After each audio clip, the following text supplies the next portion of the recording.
Hey everybody, it's me, it's your old pal, the original gamer StevieStrow, and we are back for another exciting video game showcase. Are you ready?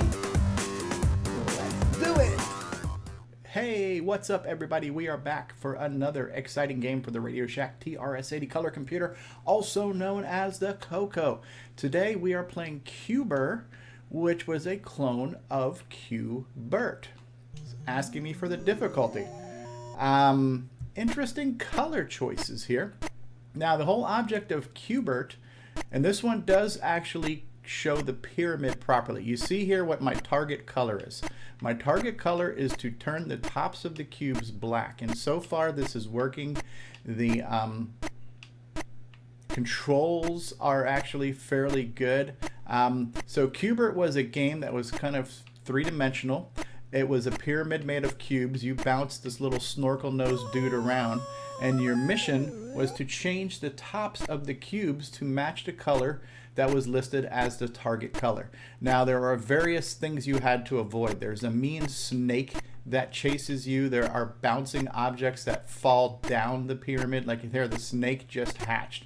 So this, and I also just got hit by a bouncing ball. And Cubert's trademark thing was he had this really cool voice where he cursed, but it was like cartoon cursing where it was all a bunch of punctuation marks in a word balloon.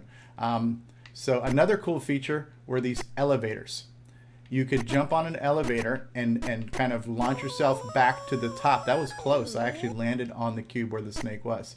So you have a snake that chases you. You have like these other balls and objects that fall down the pyramid. Now you have these guys here, the blue guys with the sunglasses. They're actually climbing up the pyramid. And so this is where the whole idea of three-dimensional space was really explored in kind of a creative way, because not only did the game look 3D, but characters in the world took advantage of the 3D pyramid cube pretty well, because you were bouncing on the tops of these cubes where other creatures were kind of bouncing up on the sides of them. Like this blue guy here, his name was Cool because he had sunglasses. He bounces from the opposite direction. He goes from the bottom and works his way to the top. Now this game also did a halfway decent job of at least pretending to show different colors. Unfortunately, I think that was it. My game was over. Yeah, unfortunately, this computer, and when you got into these graphical modes, only had 4 colors to display. And unlike games in the arcade and even the Atari systems that could generate so much more colors, we had 4 colors. So when we're changing screens and we're trying to show variety, and the variety we're trying to show is colors, it was challenging. So one of the things they did was they basically, see here it says avoid the snake, avoid the white ball, the blue ball, avoid the blue dude named Cool, but you can hop on red balls and you can hop on that red dude there with the funky hairdo. So yeah, because there was not a lot of colors to choose from, this one did a decent job of at least mixing up our choices.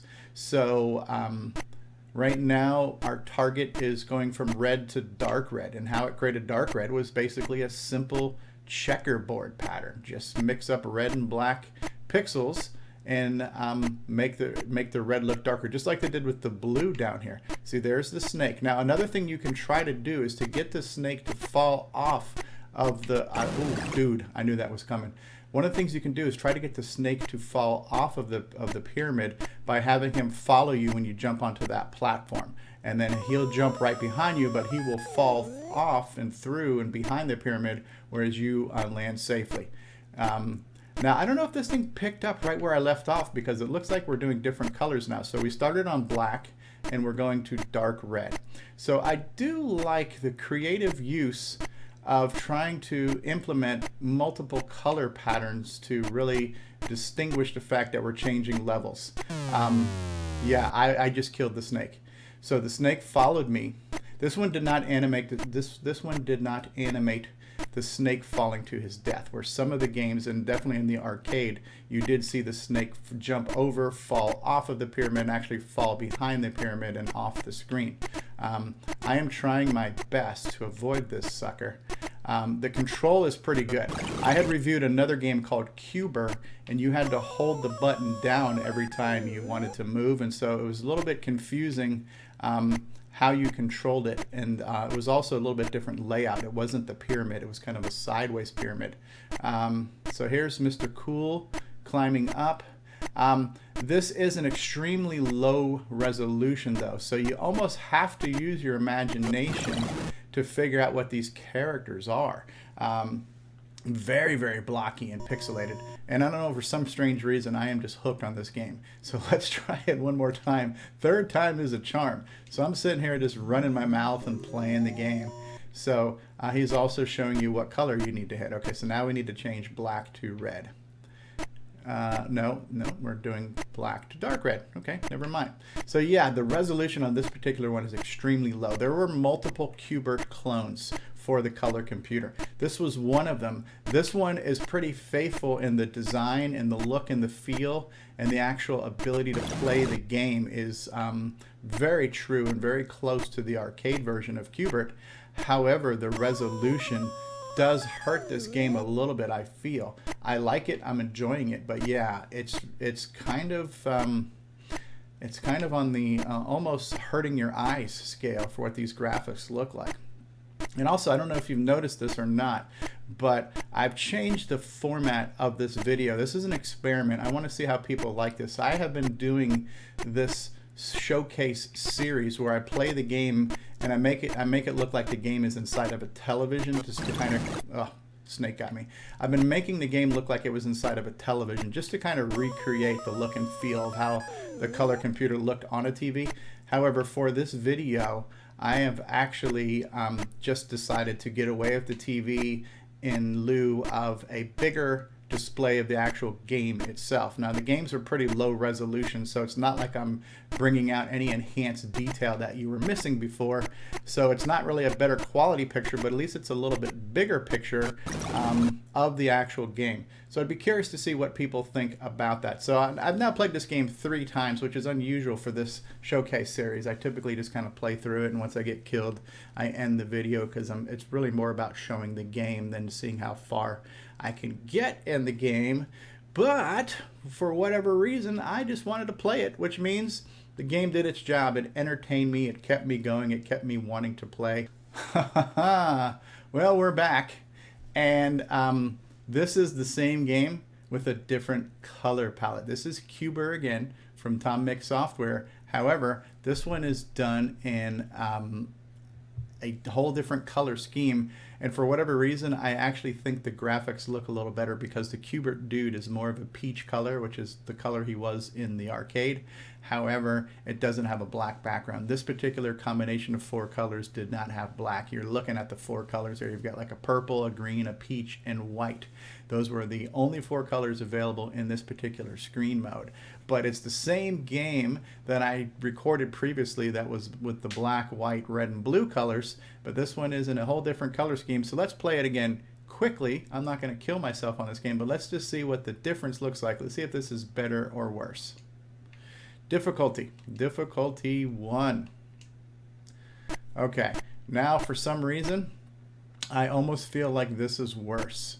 I almost feel like these checkerboards are actually hurting my eyes even more. I don't know. I need to soak this in. I need to get used to it. So the Cubert guy is peach colored, which is fairly accurate to what color he was in the arcade. The 3-dimensional gameplay is still here, and but the color scheme is a little bit off. Okay, this one flashes when you complete the level where the other one didn't. So now the target color tells you what color to change it to. And again, they are basically using a checkerboard pattern to create the illusion of more than just the 4 colors. What I can see here is that purple ball that the snake launches from, and if I recall, I think the snake was also purple in the arcade. So I think this one used better arcade matching colors. But I do also find it's distracting. I made the snake fall. That was a cool trick. I do find that it's a little bit distracting on the eyes, especially since the outline of this game is in the peach color, which is the same color as your Cubert dude. I do find that these purple and green and peach colors, very kind of pastel. Now the purple dude bouncing, he looks kind of cool. I do find these colors to be a little bit distracting. I don't know why. I know what I'm used to. Oh, that was lucky. I just missed that dude. Okay, Snake dude's trying to get me. Can I get Snake to follow me onto the platform again? Jump. Yes, I killed the Snake twice. Yes, in one game. So yeah, I don't know. I'm not sure which one I like better. I think on the one hand, the peach color is a better color choice for Qbert himself, but other than that, the rest of these colors and the rest of these checkerboard patterns, I find to be, I don't know why, they just really are really distracting, and the ultra low resolution of this game also, I feel, hurts it. This was super low. There was a medium and a high resolution. This was basically about the lowest 4-color graphics mode this computer had. And I'm not sure that that mode helps this game in any way, shape, or form, but I have played it. I think I've played it. Okay, so now what that animation just showed me is that we have moved to a level now where you actually have to bounce on things twice to change them to their target color. That was also a feature of this game, where the first few levels you bounced on, you just hit the top of the cube once and it reached its color. In later stages, you had to hit them twice to change them to the ultimate color, and if I'm not mistaken, I think there were certain bad guys that would eventually come out that would even change the cubes back to their original color, forcing you to have to retrace some steps. Oh, I just got a free dude. A little extra pink snorkel dude just showed up. The Snake got me. There's that infamous curse word balloon. In the arcade, though, Qbert had a little bit more of a robotic voice when he got killed. He was like, that's not really a good impersonation of him, but it was kind of cute. It was a synthetic, robotic, synthesized voice thing of him cursing because he got mad because he got killed. And that, again, that kind of cartoony, word balloony thing. There was just a cute feature. This was a really cute game in the arcade. It was definitely unique. I don't recall seeing anything remotely like this before it came out. So I would say that this was a fairly original and groundbreaking title for arcade games, employing kind of the virtual three-dimensional concept. It was still kind of a two-dimensional game on a fixed playing field, but it created the illusion of 3 dimensions, and you played and performed in 3 dimensions, and they did a really good job dealing with that. And I'm not sure how much longer I can play this and why I continue to play it for a game that's as low resolution as it is, and for colors that are hurting my eyes as much as they are. I have been playing this game way too long. And look at this, folks. We are looking at a game called Cubix from 1983 from Spectral Associates. What is my name? What is my skill level? Spectral Associates was infamous for this. Okay, yet another Qbert clone. Okay, interesting use of sounds. Slightly higher resolution than some of the other clones I was previewing earlier. Using the black background color palette, which only gave us red, white, and blue as our foreground colors.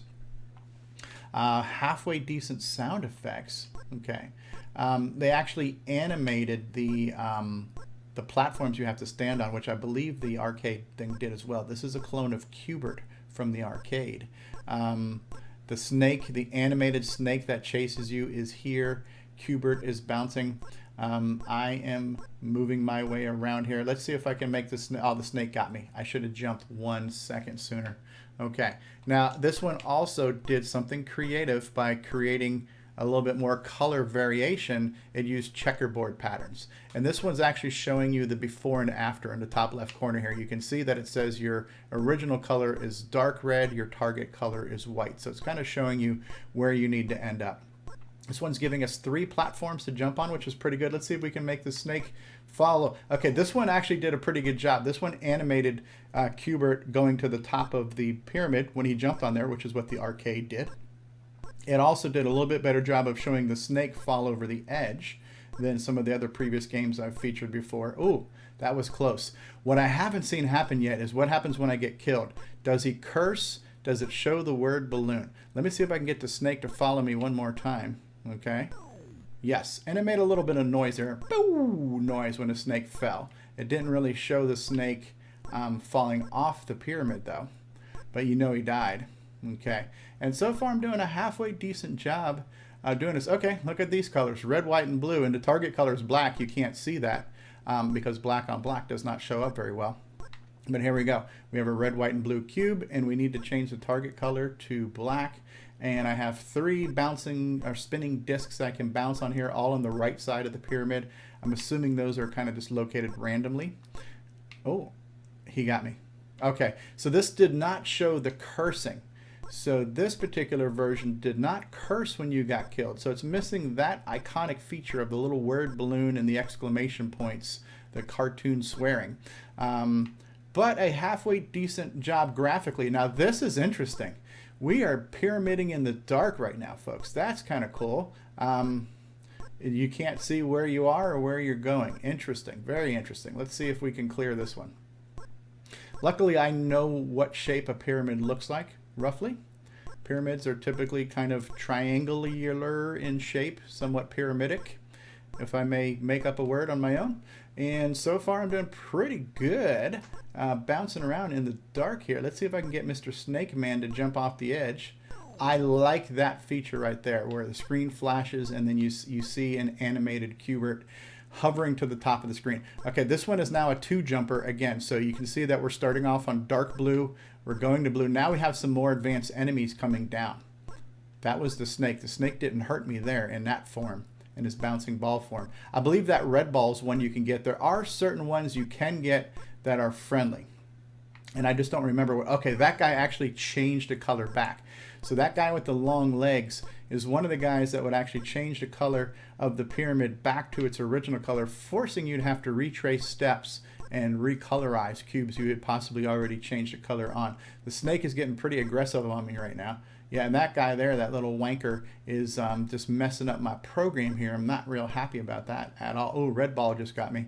And there we go. That was it. That was Cubix from 1983 from Spectral Associates. What you've just seen, folks, has been 3 different versions of Cubers. 3 Cuber clones. I'm saying Cuber, and Cuber is the wrong name. How about we pronounce it properly? Bert. In the arcade, it was called Bert. That's how it was kind of listed out, Cubert. So Cubert was a very popular arcade game. I've just shown you 3 clones, technically 2 clones, 1 clone and 2 different color schemes. But I've shown you a couple of different versions of Cubert on the Radio Shack TRS-80 color computer. This one from 1983 was called Cuber. I hope you enjoyed it. Also, this is an experimental format. I've made the video playing field a little bit larger to make the game bigger. I'm not sure if this is better or worse than the format where I did everything inside the television, which was a little bit more nostalgic. So I'm looking forward to some comments. Tell me what you like better, bigger game or game inside TV. Thank you so much for watching. I am the original gamer, StevieStrow. I hope you enjoyed this video. If you did, how about smash that like button, give it a big fat thumbs up. If you haven't already subscribed, go ahead and hit that subscribe button. If you got something to say, throw out a comment. Tell me what you thought. Tell me what you'd like to see next. And I'd really love it if you could share this video and share my channel with your friends and help me grow. Thank you so much. I will see you all next time. Peace out and bye-bye, everybody.